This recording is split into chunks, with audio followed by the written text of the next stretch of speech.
big on real estate, big on crypto, but crypto is only like 10%. Well, you know why I'm big on crypto? It's because of this. Let me show you why I'm big on crypto. Because, yo, Bitcoin don't catch on fire.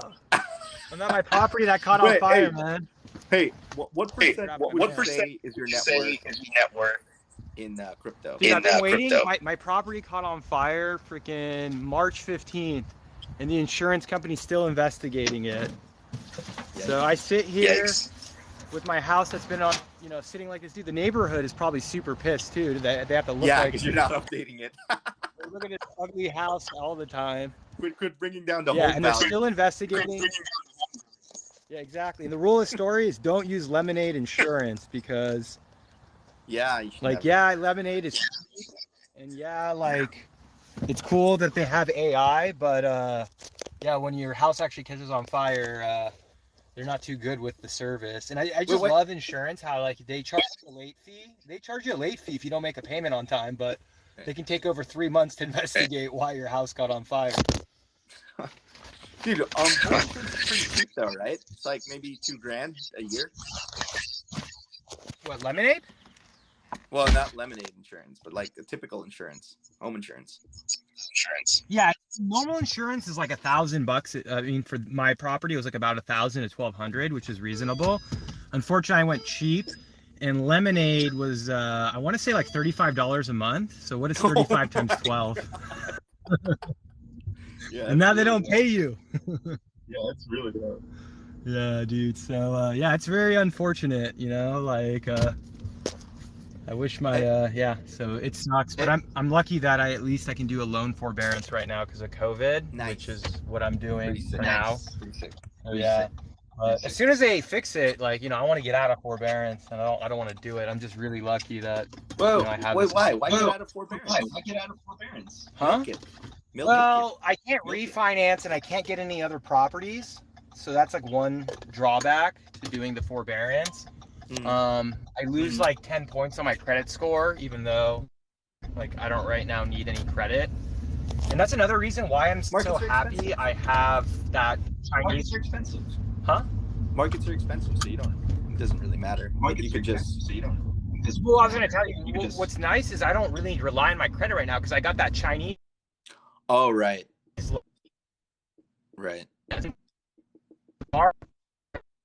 It doesn't require any credit. Your stocks are the collateral, so there's no credit check. So that's why for me now, a credit score is not that big of a deal, just because I've gotten 2 mortgages and I don't multiple ways. Yeah, I mean I don't plan on getting probably mortgages in the future because I'd rather just keep doing commercial loans and then just probably using my stock portfolio as collateral and then just borrowing on that to buy real estate.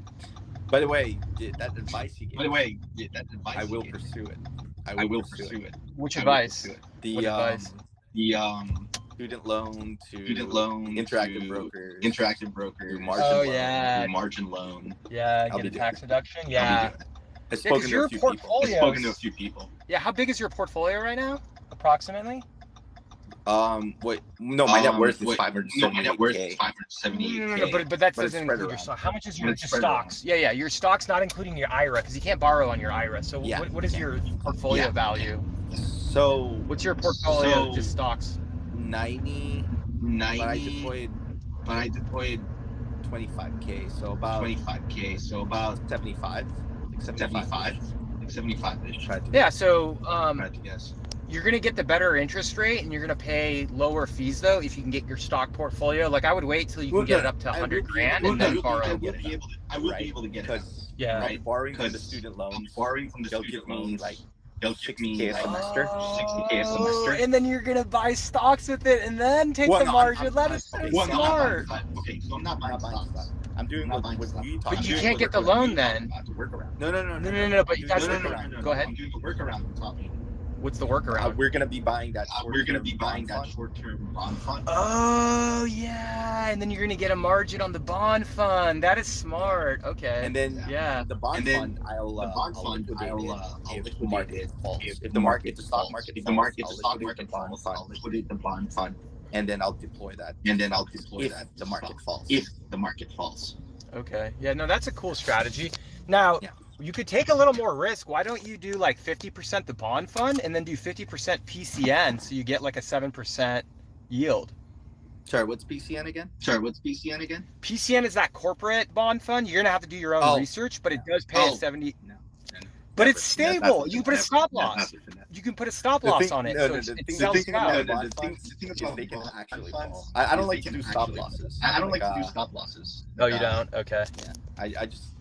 Well, that's good. I mean, you're basically smart. You're not taking any risk, which, you know, as an investor, if you want to get to the like the $1 million, because like, you know, it's actually smarter to be conservative the way you are investing, and then maybe when you get to like the $1 million, then you start to take more risk. Because, you know, I think we had this discussion. It's a lot easier to make $1 million when you have $1 million, and you can either take a lot of risk and lose a lot of money and never get to that $1 million, or you can do what you're doing where, you know, you're just hitting singles all day. You know, you're not going to strike out, but you just keep hitting singles. Definitely not. Yeah. And that's why, once again, I love doing these live streams.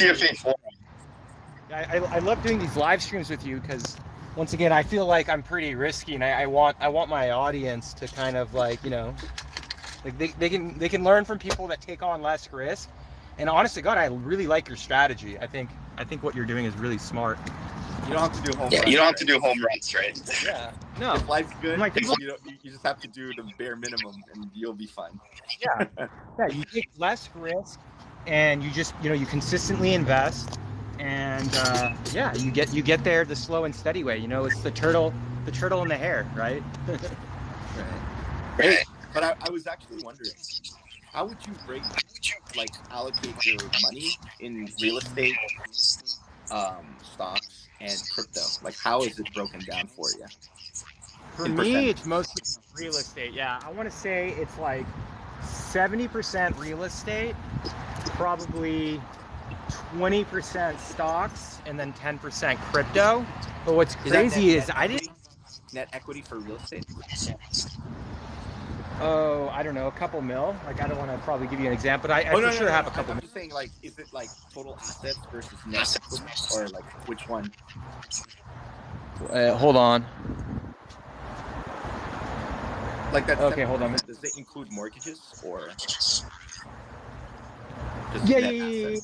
No. So it's like my complete net worth, including the mortgages. I'm not just saying, oh, this is what my real estate is worth. Oh, I see. Okay, I get this it. is my then real estate's going to be substantial. 70% is equity in real estate. Yeah, no. 70% is equity. Okay, then that's not just like the value with no mortgages. Yeah, you can't do that.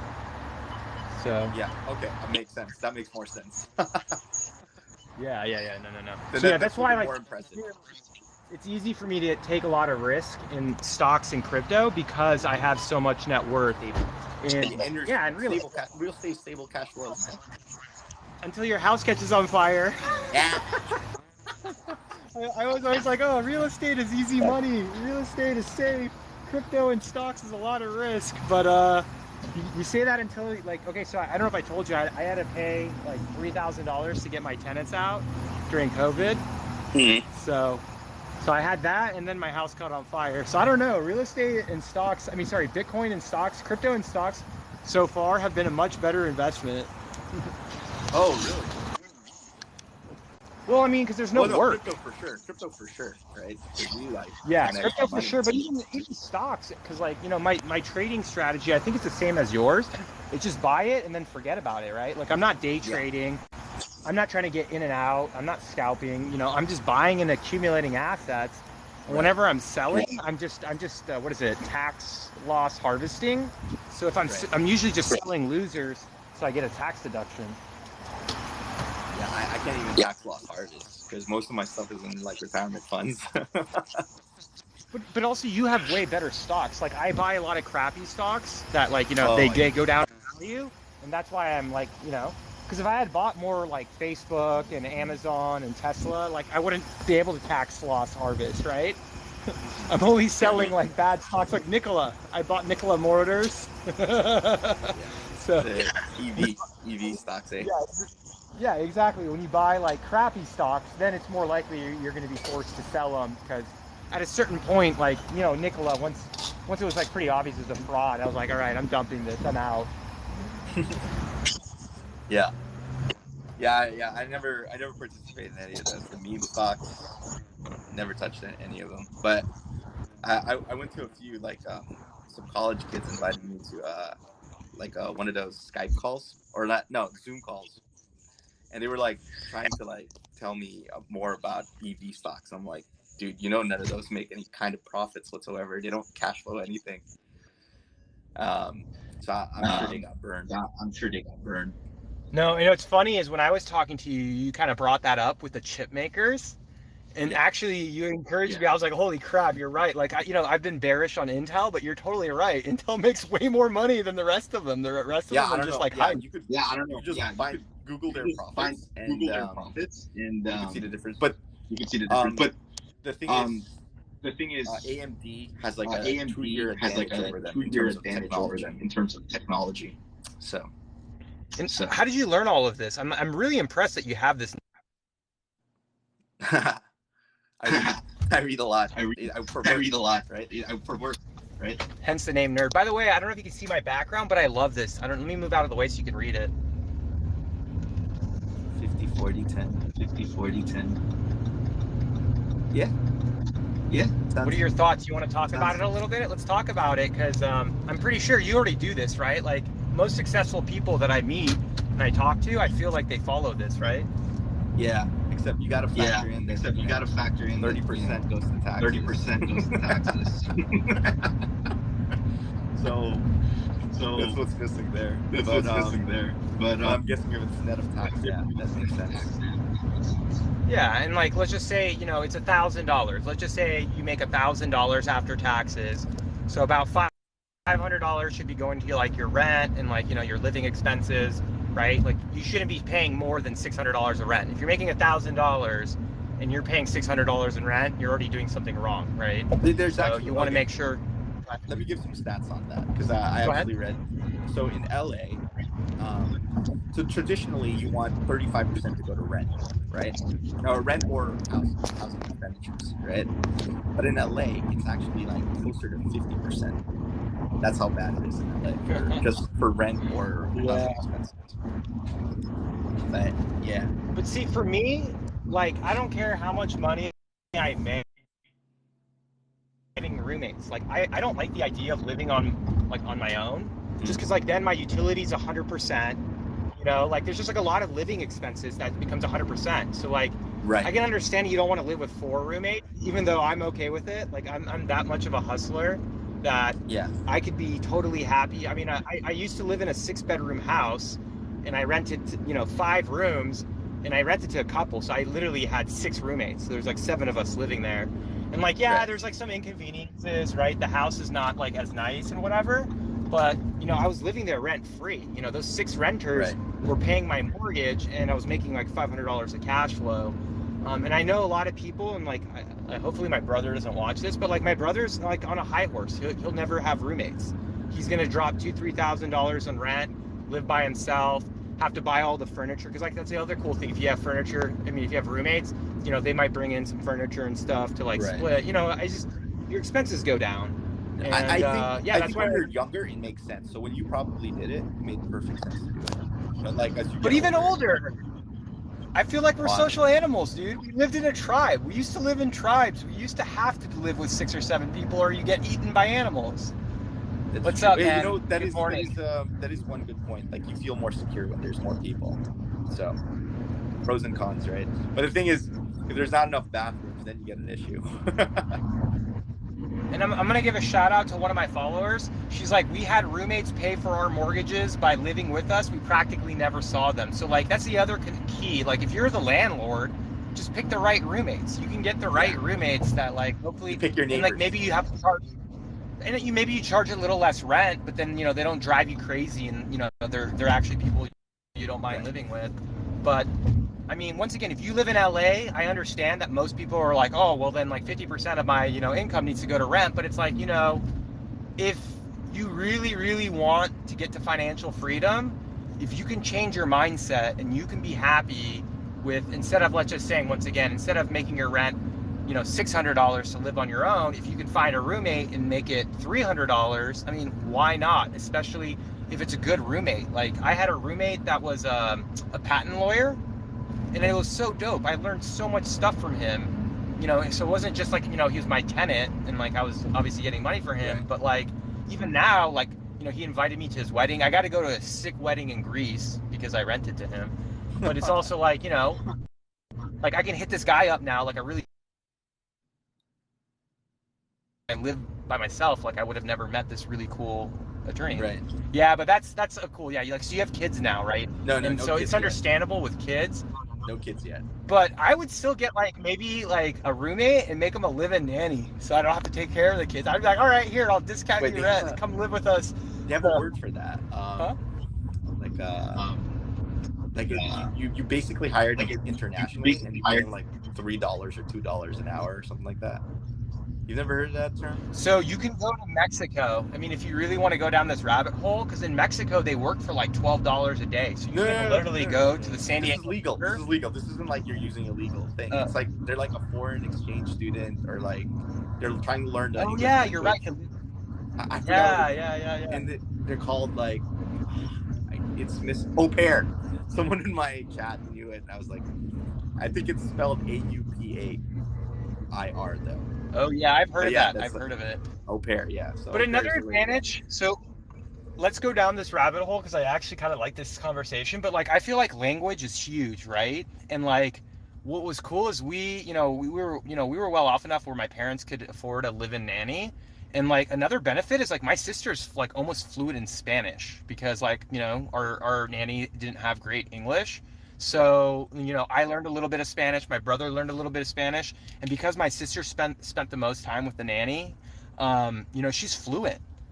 And so once again, like that's like a benefit of actually having that like, live-in nanny, who like maybe helps with the chores or stuff like that. Or once again, you rent to them and you get a little bit of rental income off of them, and boom, like, your kids can pick up another language. But once again, you got to be really careful who you're renting to because, for your kids' safety. Right. But right. I'm really, really blessed. Like one of the coolest things was to have that live-in nanny. And then also we actually got to go because like, I grew up in an affluent area, but like we would go because I believe her like family lived in like East LA or like, right. some area that was like really, really run down. And like, obviously we got to go there and like see that like, oh, not everyone just has like a giant house, like, right. I don't know. I think at a young age, just seeing that like not everyone, has like the perfect life. I don't know. That was just like a good perspective. Google Maps, Skid Row. That's what I always tell people. Yeah, exactly. Google Maps. Skid Row sucks. But it makes you humble and it makes you appreciate what you have, and then it probably makes you a little less entitled. So you're not like, oh, I need to like have my own place, or like, oh, I need to have a brand new car. Oh, I need to have like a brand new watch. You know what I mean? Like, don't be entitled to material things. Right.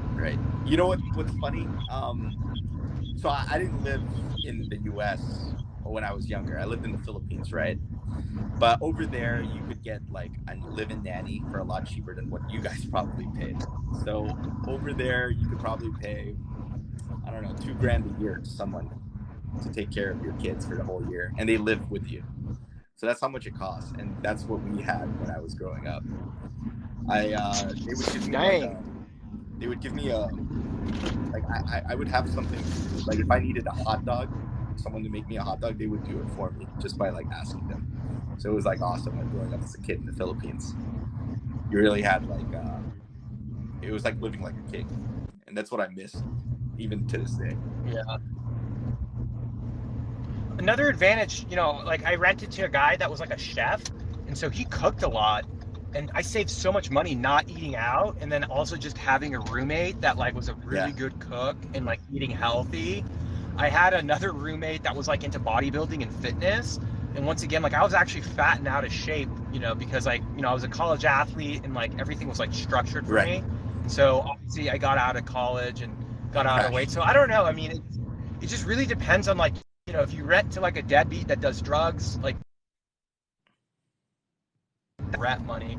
But I don't know, if you rent to the right people and you're around the right people, I mean, there's ways to benefit, and then boom, you save up that money, you invest, and then if you do really want that like nice house and stuff like that, I guess you just delay gratification so you can enjoy it later and kind of have more money that's working for you, right? Compound interest.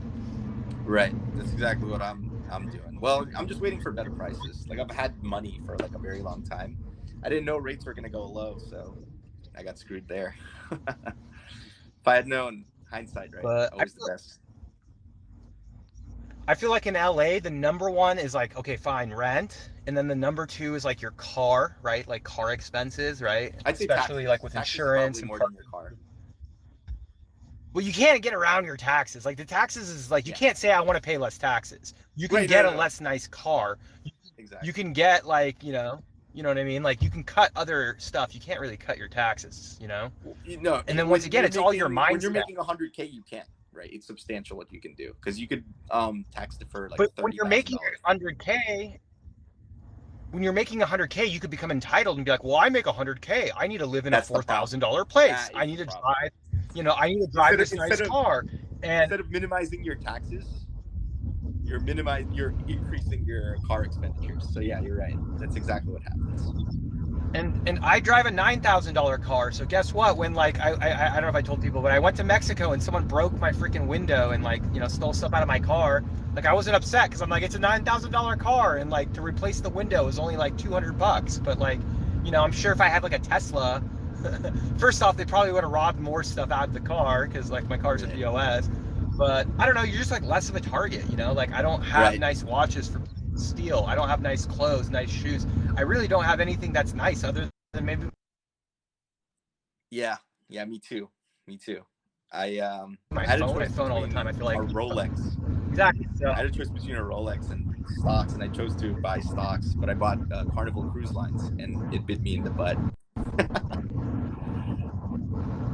I So think one this is time, why it's easy for me to like make. I think it's easy for me to make risky investments because for me, I'm not attached to the money. If I even lose money, I'm like, well, like my lifestyle's not going to really change. Like, I just right? need enough money to go to the gym, enough money to like cook, and I don't know. I just have like a really really low maintenance Expenses. lifestyle, and Yeah, I think it's I guess the concept is minimalism, and it's like I really like it because I love deep it. down inside, I know because I know A big everything I minimalist. buy. Yeah, and keeping like, and that's why if you want to buy high quality items, it's fine because if you can keep it for, because like at the same time, I don't want you to go buy like 10 things at Walmart, and you know how like everything at Walmart breaks in a year. So it's just like finding high quality items you can like huddle or hold for a really long time, and so you don't create a lot of waste or pollution. You just have a couple of items. They can be high quality items. Yeah, see, I'm in crypto and I live in my Nissan and Sentra, and to be honest, living in your car, if you can do it and be happy, it's like so like liberating and free because like now you're not entitled to pay rent, right? Like your happiness doesn't mean like, oh yeah, and you should definitely come to Showered at California, the live on gym. the beach. Showered at the gym. No, yeah, you could shower at the gym or the beaches. They have public showers, and like I don't know, like that might be a little extreme, but Yeah. honest to God, if you can be happy living in your car by the beach, I mean, you're just entitled to less stuff. And now campsites have internet. That's so cool. I love this guy. This is great. So I don't know. It's just like the thing that sucks about TikTok. It's like there's two TikToks, right? Yeah, he was saying he was living in Malibu for 4 months and sharing the beach with people. That's so cool, man. I'm gonna give him a follow. Let me give this guy a follow. You have a guy that was on. That guy. Yeah. So like, Puerto Rico's cheaper than the other states. Like it's probably one of the cheapest territories that are out there. So he's probably living 4% income minimalistically. tax? It's Dude, ridiculous. Yeah, no, because he has a mansion.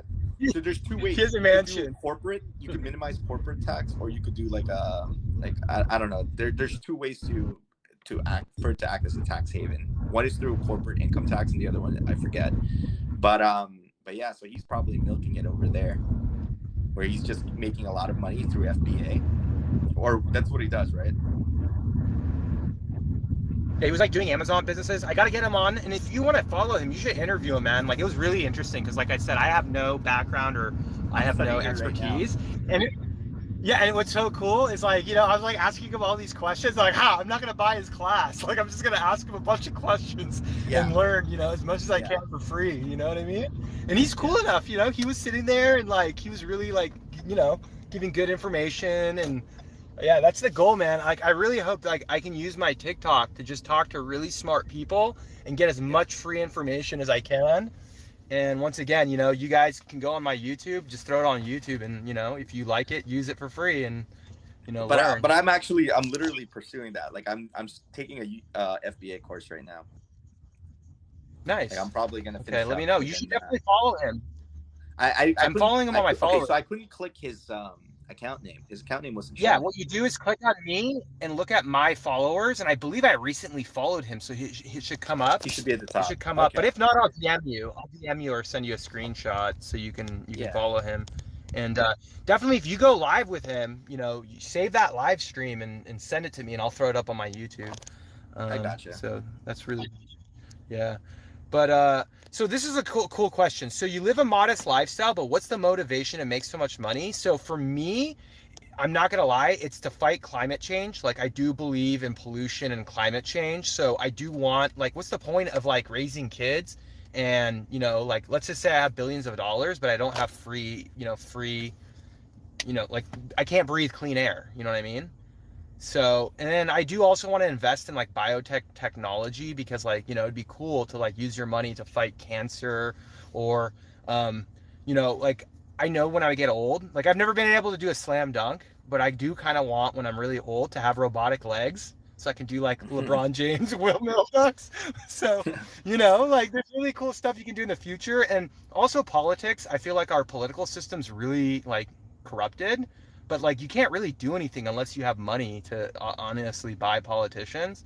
So Right. maybe that's another avenue. But like for me, ideally, I'm using most of my money to invest in green technology, and that will kind of make the world a better place. But yeah, it's up to you. Like what makes you happy, and I don't know. Like for me, I just feel like, you know, the less desires you have in life, the happier you can be. And then I guess like learning and like the pursuit of knowledge, it's literally free. You can always just keep learning and pursue knowledge for free. You have such like high ideals. Like it's kind of crazy. Like you're an idealistic guy. Yeah. Well, because like I grew up, so let's go down this rabbit hole. So I grew up in a really affluent area, so I've Hmm. seen how wealth really corrupts people, and it doesn't make you necessarily happy. Like I have Right. friends I grew up with that are they're trust fund kids, so like they literally get $8,000 a month for just being alive, and Nice. they live in like a $2 million house that you know their dad gave them, right? And you would think, okay, like I have no stress, I don't have to work, like I'm gonna be happy, but they're not happy. So, I mean, you really do need to have some struggle. It's like, you know, like being weightless, what is it, weightless in space? It like destroys your body, destroys your muscles. And so, like, you actually do need some pain. That's why going to the gym every day is so good for you because, like, you need to have some stress, but it has to be like a good stress to really enjoy life. And, yeah, like I got it in my mind where like I don't want to spoil my kids. Like I feel like some of the most like successful people like Bezos, Steve Jobs, like they didn't come from money. And like That's I grew funny. up with a I'm the bunch of exact kids that had opposite. silver. I'm the exact. I want my Okay. kids to be spoiled and to just like party it out the way I didn't party No. it out. Yeah, no. See, so for me, like I feel like that ruins their like drive. It kills their drive. And then like, you know, I grew up with that. Like I grew up with a bunch of like parents that were like first generation wealth. And it's Right. like, you know, they didn't have a good upbringing and that's probably why that they're successful. And then they But the spoil goal their is to kids make and their sure your kids. money can compounds faster than like how they can destroy it. So like if you build up so much money, I'm then not it trying doesn't to do matter that if though. That's stupid because once again, like all you're doing is your kids are just paying for other people's lifestyles. Like all these kids had mooches, they do. like I They had a do. friend who like basically his friends were just using him for his black card. And then as soon as his dad was like, okay, no more black card, he lost all his friends. So it's like, you know, so unfortunately, Yeah. like with my kids, like I don't even want to pay for college. I want them to go to community college. I want them to get jobs and like actually work and like they have to pay for school. Like I really want them to fucking hustle hard. And then like maybe if they need help, like, you know, I'll bail them out here and there. But at the end of the day, it sucks. But I want to motivate them. Like they don't get anything You for know free. Grant They got to work Cardone? for it. Mm-hmm. Grant Cardone? He I actually like his mindset. So he doesn't even want to take his kids to school. He just wants to teach them himself. And his kids seem smart. Like I saw like his little girl like giving a speech on like how to make money, and he talks exactly like Grant. And I'm Exactly like just him. And I'm just, so I feel like I feel I like think I think someday someday I might even opt out of the school system and just figure it that out is myself. the school system just Anyways, this was a good question. They're asking you. So like I told you, so my reason to basically get any kind of wealth is to obviously fight climate change and then maybe like use it to buy politicians to get rid of the corruption. But what is your purpose? Like, so why do you want to get wealth? So you can raise your kids, or like what's your purpose of building wealth? Growing up, like I think when I was in the Philippines where everything was cheaper, I really lived like I was privileged, right? But then when I moved to the US, I realized that I'm not that privileged, that I had to work hard. And so I worked hard, most of my life. I didn't use up anything. I wasn't wasteful for sure. I can. And now that I'm older, I want to make sure that I have a lot of money so my kids could do that, right? So they could enjoy the money more than I could have. So that's the whole purpose. Well, also to make enough money so that the money just makes more money than what people could ever work for. So like for money to compound faster than labor. I don't want to be. I really don't want to be a hypocrite. Like I want my kids to be minimalist. Like I really want my kids not to like, throw away a bunch of stuff. Like, I want my kids to have high quality stuff, but I want to teach them like, yo, like you get one pair of this, you get one pair of this, you make it last as long as you can, because guess what? It's going to be pollution if you don't hold it on for a long time. So honest to God, once again, like I really do want to give my kids the bare minimum. And then if they want to live an opulent lifestyle, they go earn it on their own. And then they can, they can be as opulent as they want.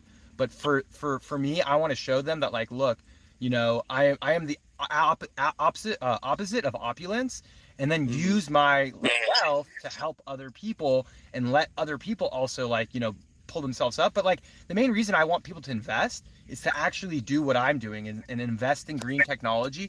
And in fact, someone asked me, what am I investing in? So I think Tesla and Enphase Energy are two really good green technologies. But obviously new green technologies will appear. And that's like really like if you want to like I don't want tips and I don't want any money, but like if you're going to do anything to like help me, like just carry on that legacy of like help other people invest and then make them decide that, hey, I can either buy a new Porsche or a Range Rover, or I can just drive a normal car, and like this way like you create less jealousy, because I used to have a Porsche and a Range Rover and I didn't like it. Right. I don't like making people envious of me, you know what I mean? And like in a way, like you watch Dragon Ball Z or no? Yeah, You watch I Dragon? do. Well, no, I don't Hiding my. anymore, but like I used to. I mean, I obviously flex on TikTok, but like I like not letting people know what my wealth is. Like I like being, oh, this guy's a bum. This guy has no money. And in reality, like you're really, really well off. You know what I mean? Like hide your power level. I'm the same way. I'm the same way. You know what I mean? But there's the guy, Meet Kevin, right? Meet Kevin. He's running as a governor, and I feel like he's trying to make a change. He's really rich, so he's worth maybe 60 million. Newsom's been in power. Gavin Newsom has been in power and he's been in California politics since 2004. And this is the problem. And like the one thing I want to do if I do become really rich, we got to put term limits on politicians. Like you can't be a politician for life. Like I want basically the most anyone can serve in politics should be 8 years, like max. Because like what happens is like then it becomes all crony capitalism. And the other thing I like about Meet Kevin is the transparency. He wants to YouTube everything. Like when they're doing all these like $billion government contracts, he wants it public on like a blockchain on the internet. He wants to YouTube everything because that's where you get all the corruption. It's like all these backroom deals where it's like, hey, I'm gonna give you money, you give me this contract. Like I'm gonna charge. I have a friend. He's a politician for a city, one of the big cities out here, and he used his position to basically get land deals that are for sale in the area, and he used that land to develop like very expensive homes. So, and when he was running, I thought he was crazy, but he was like, "No, my intention is to get access to the land that's for sale around here," and then now he owns a developing company that develops real estate in the area. So it's just funny. But this was his plan like maybe 6 years ago. And I think he made bank off his developing company. Can you help me with this? So I told my two green tech stocks are Tesla and Enphase Energy. Enphase is a solar company. We all know Tesla. Do you have any green stocks that you recommend? I don't own Tesla. Too expensive. I used to own some solar company. It's not that what you mentioned. Sunrun or Solar Edge? Sedge, SEDG. It used to trade really cheaply, 15x PE ratio. Now it's trading at a ridiculous level. So I think back when I bought it, it was like $30. Now it's probably closer to 300. Oh, so it was wow. like a 10x. Wow. That's a banger. Yeah. I sold most of it at 200 though. So someone name dropped Lucid. That's another good company. CCIV. I mean, it's a competitor to Tesla, but that could be a green company. So, and to be honest, like I'm gonna leave it open if other people want to recommend. I know there's a clean ETF. It's called ICLN. Have you looked at that, nerd? I would actually like your opinion on it. Do you have access to? Most green energy companies I don't like because they usually trade at a high multiple. So, do you have access? Yeah, are you able to look? Can you look at the holdings right now and let's go over it? ICLN. Let's look at their top 10 holdings and let's talk about. And like, what'll be cool is why don't you look at their cash flows and you can tell me like, oh, this is overrated or this is good. This is good. We're gonna make this a green technology, live stream. Oh, it changed. It's Lucid now. It's Lucid. The ticker is now Lucid. My bad. Here, so let's look at Yeah, this is good, man. Whenever I want to do any like stock eval, I gotta hit you up and like have you look at the balance. But the thing is, I don't know any of these stocks. I know one. I can't tell you. Just look at the balance sheet. Just look at the balance sheets and just you can just look at the balance sheets and you can tell me, does it look healthy? Does it look not? I mean, pretty sure most of this is garbage. I'll look up one. I'll look up their largest holdings is called VWS. Okay. I'll pull up their information, and I'm pretty sure this is already going to be like crappy. Green technology TikTok, guys. We're gonna talk about green technology today. So VWS is a company in Denmark. Oh my God, it's done extremely well. But let's look at its balance sheet and income statement. Income statement looks okay. Hasn't been growing. Let's look at EPS. So this is VWS, guys. VWSYF. It's going to be OTM because it's a foreign company. Here you go, bro. Thank you very much. So EPS is pretty stable. Hasn't really gone up like crazy. Stable cash flow, stable profits. But the multiple has shot up for some bizarre reason because it's in, solar. But it's not a Tesla, right? It's not a Tesla. Balance sheet is healthy though. They have like net of debt 1.6 billion, so healthy. They're not burning company. So it's a healthy company. It's just trading at a high multiple. Can you look at number 2 and 3? Let's just at least look at the top 3 holdings because I'm probably going to buy it, right? The stock went down a lot. This ETF went down a ton. Next one is Ørsted. That does not look like a ticker symbol, so it's probably a private company. It's not. That's not going to be public because that's like 6 freaking letters. So next one is ENPH, Enphase Energy. Yep, that's my stock. So the number 3 holding is my. Oh, dude, then let me tell you. I can tell you what it is right now. So it mooned. It crashed. Let me look at the balance sheet. Is okay. Has 300 million in cash. Net of debt, right? So this is always net of debt. Trading at a high PE ratio, a ridiculous one. Earnings and cash recently mooned, but it's not stable because it literally was negative just 3 years ago. Okay. And it's been trending lower. So I would not buy it. Not stable cash flows. What is this? I don't even know what they do. Enphase? I don't even know what they do. Okay, so it's Enphase Energy. What they do is they put solar panels on your house, but they also they do battery power. So that means basically when the solar is not good, you have backup batteries that provide power. And what's dope is how there's in LA the kilowatts goes up a bunch during peak hours. right? Mm-hmm. So what those batteries will do is when it's not peak hours, if the solar doesn't produce enough energy, it pulls from the grid when energy is cheap and it stores it as a battery. And then when you go to the peak hours, when like, they're going to charge you 4 times as much or 5 times as much, it flips. I gotcha. Yeah. Yeah, I wouldn't buy that stock. Just because PE at its current where it's at is like 200x. It's a 200x PE, and its earnings and cash flow recently rose like a ridiculous amount. It was literally negative just 3 years ago. So yeah, I wouldn't touch it. Balance sheet is healthy. They're not going to die. It's not going to die, right? But I'm just worried that it's not going to generate the cash flow to justify the price you're going to pay. Okay. Yeah, so I don't know. For me, once again, it's worth the risk if it's going to make the world a better place. So I got my Amazons and my Amazons and my Apples. They make me a lot of money, and then I take a little bit of that. And maybe what I can inspire you to do is when you find a green company that looks good, that's better than Enphase, let me know, and I'll pump that. Because for now, I've been telling a lot of my followers Tesla and Enphase, and you're right, they're both ridiculously overvalued. So, maybe with your help, Nerd Finance, you can help find a better green technology stock. They said look at. Can you look at let me tell you something. I look when they have like an established industry profits, like they've been making money for a long time, and there's not much fluctuation. The key with the solar industry though is it's been in decline since last year. Yeah. So and its profits have only been very recent. Like for Enphase, it's literally 3 years ago. Yeah. So I can't take a risk on companies like that.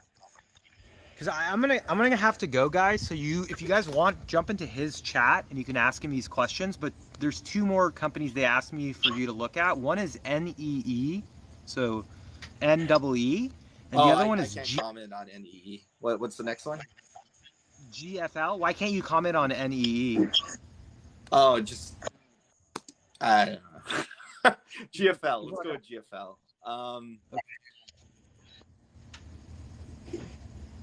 GFL losing money. It's losing money. So very terrible balance sheet. So GFL is GFL Environmental, right? Yeah, it's just terrible balance sheet. It's losing money. All right. Well, hey, I got to bounce. So if you guys want, jump into his live stream, ask him questions. Highly recommend that you check out his content. He, he's one of my favorite TikTokers to talk to. And I appreciate everyone here coming in on this live stream. And once again, I'll throw this up on our stream. And let's come back. If you can help me find stocks to promote that are green, that have a healthy balance sheet. Maybe it'll take like 5 years. Huh? But maybe in 5 years, there'll be a stock that's like actually worthy of Nerd Finance's balance sheet approval. Yeah, maybe. Who knows? But all right, have a great day, man. We got to do it again soon. Good talking to you. Yeah, likewise.